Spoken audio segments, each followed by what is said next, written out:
wondered, originally I had come up from Haiti to begin the show, and people in Haiti were gunned down when they went to the polls, but the vast majority of people there went to the polls. In this country, most people didn't, and we don't face anything like these stakes. Why? Is it because people are just apathetic? I don't think so. I wanted to know what people were doing in their communities. Is it because they felt they didn't have a choice, a real choice? Maybe, but I wanted to find that out. And state after state, we talked to people about what they were doing. And I think it's those authentic voices that people are so hungry for. I see the media as a huge kitchen table that stretches across the globe, that we all sit around and debate and discuss the most important issues of the day. War and peace, life and death. And anything less than that is a disservice to the servicemen and women of this country. They can't have these debates on military bases. They rely on us in civilian society to have the discussions that will lead to the decisions about whether they live or die, whether they're sent to kill or be killed. Anything less than that is a disservice to a democratic society.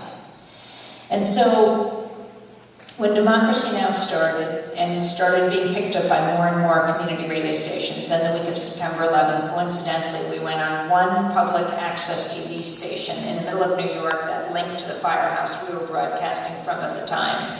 And we went on as emergency broadcasting. And as soon as we did that, within days, stations all over the country were saying, can we run you as well? We don't want to mail the video cassettes, that's how old this is.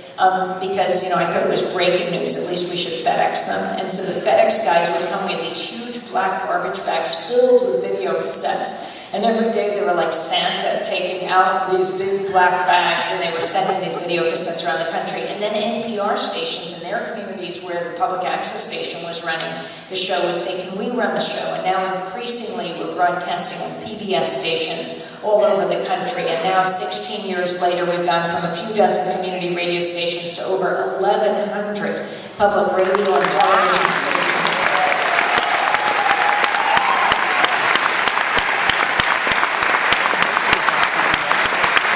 Around the country and around the world, and our headlines are being broadcast also in Spanish every day. And if you're trying to learn Spanish or you speak Spanish and want to learn English, every day our headlines are translated into Spanish. We have a wonderful Spanish team in Latin America and in the United States, and we've got some volunteers with the Spanish team right here.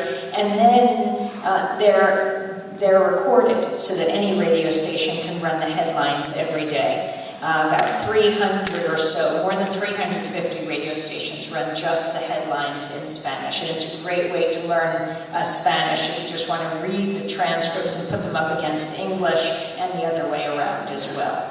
We are the largest public media collaboration in this country. And you could imagine at the beginning, there's no way we could afford satellites, and we would put up the MP3s before there was such a word as podcast. And so that radio stations can take a broadcast quality radio show. And then we started on TV. How would we send the video? We couldn't always do it FedEx.